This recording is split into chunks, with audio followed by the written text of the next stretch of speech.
నమస్కారం ఫ్రెండ్స్. నా వీడియోస్లో ఒక ఫ్యామిలీ వల్ల ఒక ఫ్యామిలీ ఒక కొత్త రాష్ట్రాన్ని పరిపాలిస్తే దాని తీరుతెన్నులు ఎలా ఉంటాయి, ఆ స్టేట్ యొక్క ఫ్యూచర్ ఎంత డేంజరస్గా మారిపోతుంది. నేను ఒక పార్టీని, ఒక ఫ్యామిలీని తరచుగా విమర్శిస్తున్నా అంటే అది రైతు బంధు నుంచి మొదలై లాస్ట్కు దళిత బంధు దగ్గర ఎండై దాని మధ్యలో అంటే ఒక సముద్రంలో పట్టే అన్ని స్కామ్స్ చడి చప్పుడు కాకుండా బయటపడని స్కామ్స్ అన్నీ కలిపి ఓవరాల్ తెలంగాణను ఒక స్కామ్ క్యాపిటల్గా మార్చిన ఘనత కేసీఆర్కి తప్ప వేరే వాళ్లకు దక్కే అవసరమే లేదు. వాళ్ళకు ఆ హక్కు కూడా లేదు. ఆ విధంగా దోచుకున్నారు. మనము ఈ రైతు బంధు కానివ్వండి, అంటే ఇతర ఏ స్కీమ్ కానివ్వండి, ఒక స్కీమ్ గవర్నమెంట్ అది కరప్షన్ లేకుండా ఇది జరిగింది అంటే దాంట్లో ఏదో ఒక రకమైన కరప్షన్. ఈ రూపాయికి బియ్యం స్కీము అంటే ఏ స్కీమ్ కానివ్వండి, దాంట్లో కరప్షన్ లేకుండా ఏ స్కీము జరగలేదు. నేను అందుకోసము ఈ హైదరాబాద్ యొక్క డెవలప్మెంట్ చూసి జనాలు మురిసిపోతున్నారేమో కానీ ఈ హైదరాబాద్లో జరిగినన్ని స్కామ్స్ బహుశా దేశంలో ఎక్కడ జరిగి ఉండవు. ఇవాళ హైకోర్టు ఒక చారిత్రక అంటే హిస్టరీలో ఉండిపోయే తీర్పిచ్చింది. అదేమంటే GO-16 ఈజ్ అన్కాన్స్టిట్యూషనల్, అంటే రాజ్యాంగానికే విరుద్ధమైన ఒక చర్య, ఒక జియో అని చెప్పి. అంటే రాజ్యాంగానికి లోబడి పనిచేస్తాము అని ఒక చీఫ్ మినిస్టర్ కానీ మినిస్టర్స్ కానీ సీక్రసీ యాక్ట్ కింద శపథం చేసి పవర్లోకి వచ్చినాక రాజ్యాంగంలో ఏదేది వ్యాలిడ్ అని తెలుసుకోకుండానా తెలిసి కూడా ఈ జీవో జారీ చేశారా? తెలుసుకోకుండా అయితే ఉండదు. ఎందుకంటే ఒక జీవో జారీ అవుతుందంటే దాని లీగల్ మీన్స్, దాని లీగల్ ప్రొసీజర్స్ అన్నీ తెలుసుకొని ఒక జీవో జారీ అవుతుంది. మరి రాజ్యాంగానికి విరుద్ధంగా ఒక జీవో జారీ అయి దాంట్లో అపాయింట్మెంట్స్ అయి జనాలు పనిచేయటం మొదలుపెట్టాక ఎవరో ఒకరు పిల్లేసి ఇది రాజ్యాంగ విరుద్ధము, అసలు గవర్నమెంట్ జాబ్స్ ఇచ్చే ప్రొసీజర్ కాదు, ఇది కారుణ్య నియామకాల కింద రావు అని హైకోర్టులో పిల్లేస్తే కానీ ఈ విషయం తేట తెల్లం కాలేదు. కానీ ఈ బీఆర్ఎస్ హయాంలో ఈ 11,000 ఉద్యోగాలే కాకుండా ఈ టెంపరరీ ఉద్యోగాలు కూడా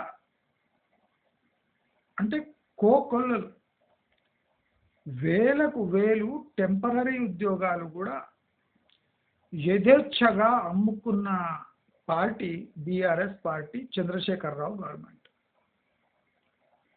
ఇప్పుడు చూడండి, ఒక రాజ్యాంగానికి విరుద్ధమైన జియో అంత అలవోకగా పాస్ చేపించి 11,000 పైచిలకు జనాలకు ఈ టెంపరరీ జాబ్స్, కాంట్రాక్ట్ జాబ్స్ నుంచి గవర్నమెంట్ జాబ్స్ వైపు మలిపారంటే ఇప్పుడు ఎవడైనా టెంపరరీ జాబ్స్లో చేరి కొన్నేళ్ళు పనిచేసి పర్మనెంట్ అయిపోవచ్చు.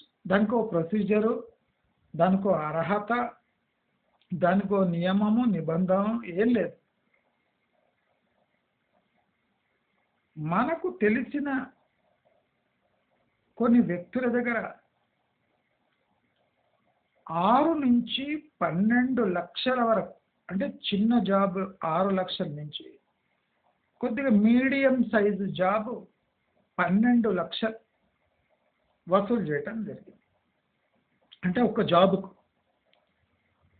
6-12 లక్షలు. ఎవరి పలుకుబడి ఎంత ఉంటే అంత తక్కువ వస్తుంది అమౌంట్. ఎవరి పలుకుబడి ఎక్కువ ఉంటుందో తక్కువ ఉంటుందో వాళ్ళకి ఎక్కువ అమౌంట్ వస్తుంది, కట్టవలసి వస్తుంది. అలాగా ఈ జియో జారీ కన్నా ముందే ఎవరెవరు దీనికి ఎలిజిబుల్ అని తెలుసుకొని ప్రతి ఒక్క క్యాండిడేట్ని కాంటాక్ట్ చేసి ప్రతి ఒక్క క్యాండిడేట్ దగ్గర అష్యూరెన్స్ తీసుకొని టోకన్ అమౌంట్స్ తీసుకొని కొంతమంది అయితే అవుట్ రైట్ డబ్బులు ఇచ్చేసారు. ఇవాళ రేపు గవర్నమెంట్ జీతం అంటే 50,000 లేనిది జీతం లేదు. అలాంటిది 10, 11,000, 12,000 అంటే అప్పో సప్పో చేసి కూడా ఇచ్చేశారు. 6-12 లక్షలు. కొన్ని ఇంపార్టెంట్ డిపార్ట్మెంట్స్లో రోజుకు ఒక 5,000, 6,000 సైడ్ ఇన్కమ్ ఉన్న డిపార్ట్మెంట్లో సుమారు 60 లక్షల నుంచి 1,00,00,000 కూడా తీసుకున్నట్టు సమాచారం ఉంది. అంటే 11,000 ఉద్యోగాలలో 11,000 ఇవి కాంట్రాక్ట్ జాబ్స్ నుంచి గవర్నమెంట్ జాబ్స్కి బదిలీ అయిన ఉద్యోగాలు. మినిమం టు మినిమం మనం బేస్ ప్రైస్ 6 లక్షలు వేసుకున్నా ఇది ఒక 600 కోట్ల స్కామ్. బేస్ ప్రైస్ 6 అంటే ఒక చప్రాసి ఉద్యోగానికి 6 లక్షలు. ఒక చప్రాసి ఉద్యోగానికి 6 లక్షలు. అది బాగా పలుకుబడి అన్ని ఉపయోగిస్తే, లేకపోతే అదే 10, 12 పోయినాయి. మనకు తెలిసిన సూత్రాలు సోర్సెస్ నుంచి కొద్దిగా అంటే సీనియర్ గ్రేడ్ జాబ్స్ అయితే జనాలు సునాయాసంగా 25 లక్షలు సమర్పించుకున్నారు. నేను మాట్లాడుతున్నది 600 కోట్లు, బేస్ ప్రైస్ 6 లక్షలు. ఆ 6 లక్షలు ఇచ్చిన వాళ్ళ సంఖ్య చాలా తక్కువ. 10 లక్షల నుంచి 50 లక్షల లోపు సమర్పించుకున్న వాళ్ళ సంఖ్య చాలా ఎక్కువ. బేసిక్ ఎస్టిమేట్స్ ప్రకారం ఈ 11,000 పైచిలుకు గవర్నమెంట్ ఉద్యోగాలకు సుమారు దళారులకు, మధ్యవర్తులకు, మెయిన్ పర్సన్కి, పొలిటీషియన్కి, సీనియర్ ఆఫీసర్కి, వీళ్ళనందరికీ ఎవరి వాటా వాళ్ళు ఇస్తే సుమారు 2,000 కోట్ల పైచిలుకు డబ్బులు చేతులు మారాయి. 2,000 కోట్లు.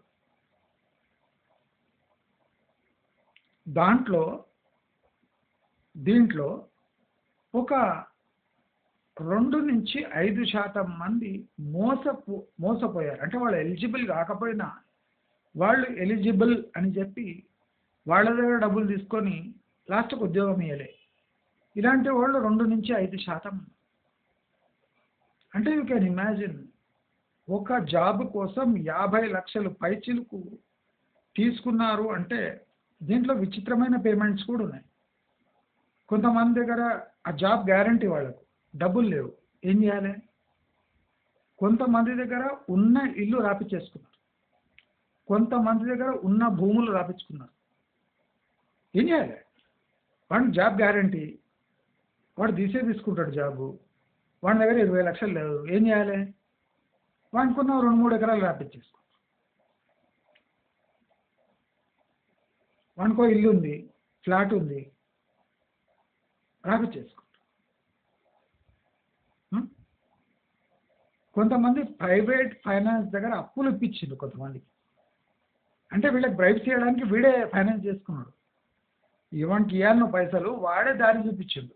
నేను చెప్పిన చోట నువ్వు అప్పు చేయి, వాడు తక్కువ తీసుకుంటాడు, నాకు పైసలు ఇచ్చి నువ్వు మెల్లగా తీర్చుకో. ఇలాంటి వాళ్ళు కోకోళ్ళని ఉన్నారు. ఇండ్లు భూములు తాకట్టు పెట్టి లోన్స్ తీసుకొని బ్రైబ్స్ ఇచ్చిన వాళ్ళు ఉన్నారు. నేను మీకు చెప్తూనే ఉన్నా, కేసీఆర్ గిన మళ్ళీ అడుగు పెట్టిండు అంటే ఇంకా తెలంగాణ సర్వనాశనం అయిపోతుంది. అయితే ఈ జడ్జ్మెంట్లో ఒక బ్యూటీ ఉంది. జడ్జెస్ క్లియర్గా దిస్ ఇస్ అన్కాన్స్టిట్యూషనల్ అని చెప్పి చాలా మంచి పని చేశారు. ఎందుకంటే ఇప్పుడు కాంగ్రెస్ వాళ్ళు ఈ జాబ్స్ని రెగ్యులరైజ్ చేయడానికి చూసే అవకాశం లేదు. ఎందుకంటే జీవో 16 అన్కాన్స్టిట్యూషనల్ని ఒకసారి చెప్పినాక ఇదే జీవోని అడ్డం పెట్టుకొని వీళ్ళు మళ్ళీ డబ్బులు తీసుకొని మళ్ళీ ఆ జాబ్స్ని రెగ్యులరైజ్ చేసే ఛాన్స్ లేదు. ఒకటేమంటే సుప్రీంకోర్టుకు వెళ్ళొచ్చు, అక్కడ వెళ్ళొచ్చు, స్టే తెచ్చుకోవచ్చు, కొన్ని రోజులు గుంజొచ్చు. కానీ once the appointment is considered as unconstitutional, any government body which is new cannot reconsider this case as a legal one and proceed further. అంటే అంత క్లియర్గా స్టేట్మెంట్ ఉంది. అన్కాన్స్టిట్యూషనల్ అంటే ఇల్లీగల్ కాదు, అన్కాన్స్టిట్యూషనల్ అంటే రాజ్యాంగానికే విరుద్ధంగా పోయి అపాయింట్మెంట్ లెటర్స్ ఇచ్చేసారు.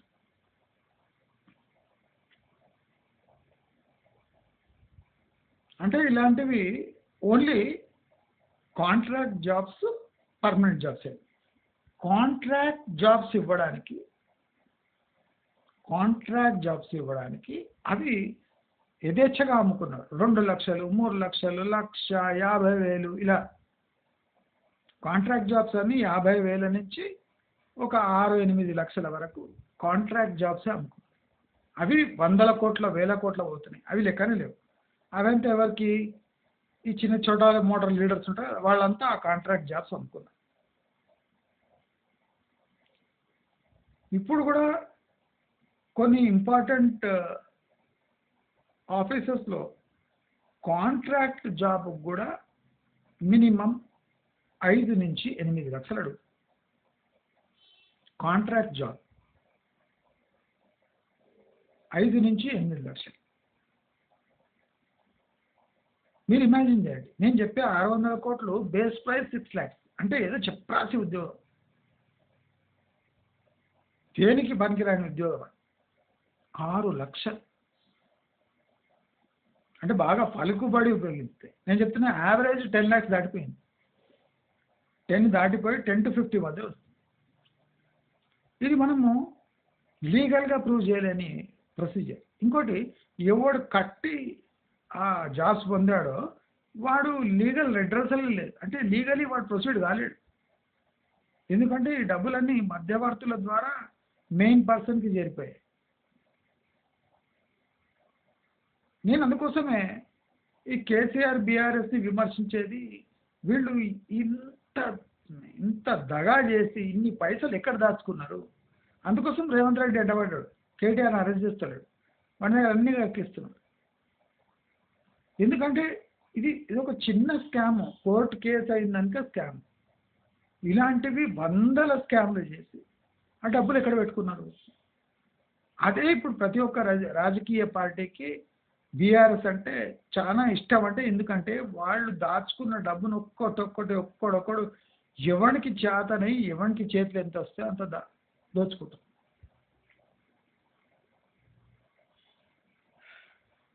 చెప్పడానికి అసహ్యం వేస్తుంది, కానీ తప్పదు. అసహ్యం వేసినా మనను పాలించిన ఒక పార్టీ ఎంత దగుల్బాజీ పార్టీయో మనం చెప్పే అవసరం. అంటే కాంగ్రెస్ చాలా మంచిదని కాదు. ఇప్పుడు కాంగ్రెస్ ఈ నాన్ కాన్స్టిట్యూషన్ అని చెప్పకుండా రద్దు చేస్తున్నామంటే వీళ్ళు మళ్ళీ తీసుకొని మళ్ళీ అటువంటి జియో జారీ చేసే టైపు ఈ కాంగ్రెస్ ప్రభుత్వం కూడా. ఇప్పుడు ఈ జాబ్స్ దొరికే దాంట్లో అన్ని పార్టీస్ అవైలబుల్ ఇన్వాల్వ్ ఉన్నాయి. అందుకోసము చడి చప్పుడు కాకుండా ఈ కన్వర్షన్ జరిగిపోయి, అంటే ప్రతి ఒక్క పార్టీలో ఈ దళారులు ఉన్నారు, వాళ్ళకింత ముట్టేది కనుక ఇది కోర్టుకు పోతే కానీ సెటిల్ కాలేదు కేసు. దయచేసి మీరు ఇలాంటి వ్యక్తులను అంటే సపోర్ట్ చేయకండి. ఈ కేసీఆర్ అనే వ్యక్తి మన రాష్ట్రాన్ని ప్రాక్టికలీ ఒక 10 ఏళ్ళు వెనక్కి నెట్టాడు. అంటే మనం ఈ హైదరాబాద్ చూసి మభ్యపడొద్దండి, బిల్డింగ్లు చూసి. ప్రాక్టికలీ తెలంగాణ ప్రజలు ఒక 10 ఏళ్ళు ఎన్నుకున్నారు. డబ్బులు ఉంటే సరిపోదండి. ఈ కరప్షన్లో మనం టాప్. అంటే ప్రతి ఒక్క పని డబ్బుతోనే జరిగింది. ఇక్కడ నైతికంగా ఒక గవర్నమెంట్ రూల్ వల్ల ఏది జరగలేదు. కండ్లజోడు పంపిణీలో కూడా కరప్షన్. అంటే ప్రతి ఒక్కటి గవర్నమెంట్ జాబ్ అప్లికేషన్లకే కోట్లు వచ్చినాయి గవర్నమెంట్కి రెవెన్యూ. ఆ ఎగ్జామ్ రద్దు. అప్లికేషన్ నింపాలి, ఫీజు కట్టాలి, ఎగ్జామ్ రద్దు. అంటే మళ్ళీ ఎగ్జామ్ పెడతారు, మళ్ళీ అప్లికేషన్ కొనాలి, మళ్ళీ కట్టాలి, ఆ ఎగ్జామ్ రద్దు. అంటే మనం చెప్పుకుంటూ పోతే వినుకుంటూ పోతే మనకు కొన్ని ఏళ్ళు పడుతుంది వీళ్ళ అక్రమాలు. అందుకోసం నేను రియల్ ఎస్టేట్ కరప్షన్ అయితే ఓపెన్ కరప్షన్.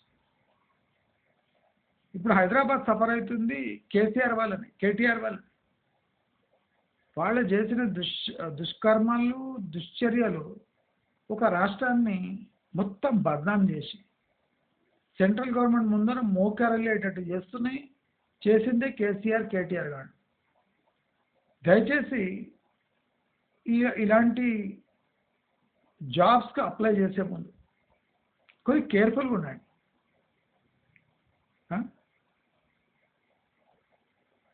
ఆ గాల్వాన్ వ్యాలీలో క్యాప్టెన్ చనిపోతే భార్యకు 5 కోట్లు ఇచ్చిండు.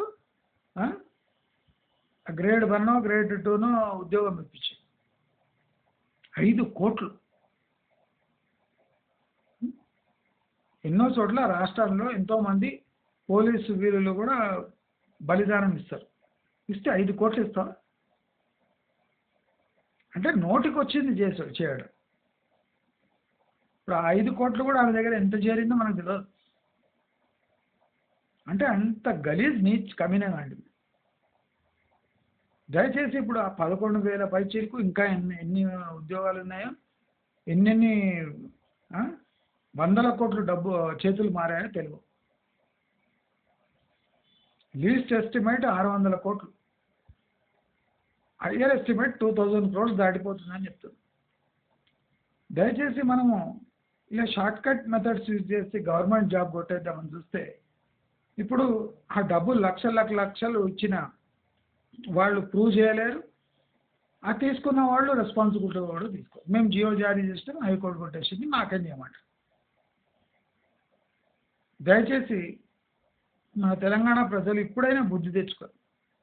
ఇలాంటి కేడీ ప్రభుత్వాలను మళ్ళీ పవర్లో రాకుండా చూడాలి అని కోరుకుంటూ, మీకు ఈ వీడియో నచ్చినట్టయితే లైక్, షేర్, సబ్స్క్రైబ్ చేసుకోండి. నమస్కారం.